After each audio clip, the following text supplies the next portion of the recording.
ഇല്ലല്ലേ?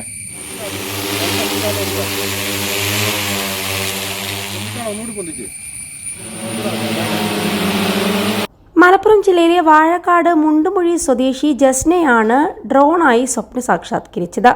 കർഷകനായ ഭർത്താവ് നജിബുദ്ദീൻ സ്വന്തം കൃഷിയിടത്തിൽ മരുന്ന് തളിക്കാൻ വാടകയ്ക്കെത്തിക്കുന്ന ഡ്രോണിന്റെ പ്രവർത്തനം കണ്ട് ഇൻസ്പിറേഷനായാണ് ജസ്ന ഈ മേഖലയിലേക്ക് തിരിഞ്ഞത്. കർഷക വനിതകൾക്കായി കുടുംബശ്രീയുടെ ഡ്രോൺ പൈലറ്റ് പരിശീലന പരിപാടിയുടെ കുടുംബശ്രീയും കേന്ദ്ര കിഴങ്ങുവിള ഗവേഷണ സ്ഥാപനവും ഫാക്ടും സംയുക്തമായി കുടുംബശ്രീ കർഷക വനിതകൾക്കായി സംഘടിപ്പിച്ച ഡ്രോൺ പൈലറ്റ് പരിശീലന പരിപാടിയിൽ നിന്നാണ് പരിശീലനം കിട്ടിയത്. അതിനുശേഷം ജനുവരിയിൽ ചെന്നൈയിലെ ഗരുഡ എയ്റോസ്പേസിൽ 2 ആഴ്ചത്തെ പരിശീലനത്തിൽ പങ്കെടുത്തിരുന്നു. ഈ പരിശീലന പരിപാടിക്ക് പോയതായിരുന്നു ജീവിതത്തിലെ ആദ്യത്തെ ട്രെയിൻ യാത്രയും. 4 പെൺമക്കളിൽ ഏറ്റവും ഇളയ കുട്ടി ആയിഷക്ക് അന്ന് 7 മാസം പ്രായമായിരുന്നു. പക്ഷേ അതൊന്നും ഒരു തടസ്സമായിരുന്നില്ല.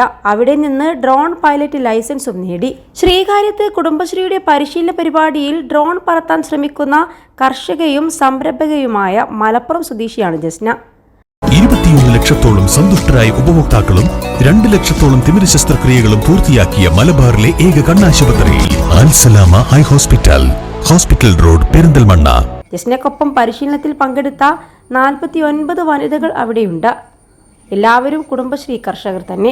വാഴക്കാട് പഞ്ചായത്തിലെ ദയാ കുടുംബശ്രീ യൂണിറ്റിന്റെ പ്രസിഡന്റ് കൂടിയാണ് ജസ്ന.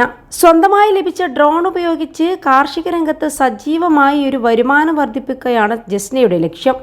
ഭർത്താവിന്റെ ഏക്കർ കണക്കിന് വരുന്ന കൃഷിയിടത്തിൽ നെല്ല്, വാഴ, കപ്പ, വിവിധ പച്ചക്കറികൾ എന്നിവ കൃഷി ചെയ്യുന്നുണ്ട്. കൂടാതെ യങ് ഗാർഡൻ എന്ന ജൈവിക പ്ലാന്റ് നഴ്സറിയും വ്യത്യസ്തമായ ബേക്കറി വിഭവങ്ങളും നിർമ്മിക്കുന്നുണ്ട്. CDS ചെയർപേഴ്സൺ ആയിരുന്ന ഷറഫുനിസയും വാഴക്കാട് കൃഷി ഓഫീസറുമാണ് ഇതിനു വേണ്ട നിർദ്ദേശങ്ങളും നൽകിയിരുന്നത്. എൻ്റെ പേര് ജസ്ന. വാഴക്കാട് പഞ്ചായത്തിൽ നിന്ന് മുണ്ടുമൊഴിയാണ്. മുണ്ടുമൊഴിയിൽ നിന്ന് ഞാൻ കുടുംബശ്രീ മുഖേന ഡ്രോൺ പൈലറ്റ് എന്നുള്ളൊരു പദവി നേടിയിരിക്കുന്നു. എൻ്റെ സന്തോഷത്തിലാണ്. അതുപോലെ തന്നെ കുടുംബശ്രീയിലെ ഫാക്റ്റും കുടുംബശ്രീയും തമ്മിലുള്ള ഒരു ഡ്രോൺ പരിശീലനം നടത്തിയതിൽ ഞാൻ ചെന്നൈ പോയിട്ട് അതിന് 7 ദിവസത്തെ പരിശീലനം നേടി. അതുപോലെ തന്നെ അതിന് ഒന്നും കൂടി പഠിക്കാൻ വേണ്ടിയിട്ട് കേന്ദ്ര ഗവേഷണ കേന്ദ്രത്തിൽ വെച്ചിട്ട് ഒന്നുകൂടി മലയാളത്തിലായിട്ട് ഒന്നുകൂടി നല്ലോണം പഠിച്ചു.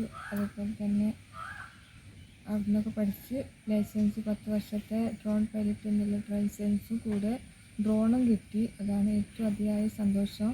ഞങ്ങൾക്കൊരു സ്വന്തമായ ഒരു തൊഴിൽ ചെയ്യാനുള്ളതും ഇതുകൂടെ കാർഷിക വൃത്തിയായ ഹസ്ബൻഡുള്ള കാരണം ഹസ്ബൻഡിനെ സഹായിക്കാനും പോരാത്തതിന് പഞ്ചായത്തിൽ എല്ലാവരെയും സഹായിക്കാനും എനിക്ക് കഴിയുമെന്ന് വിചാരിക്കുന്നു എന്ന്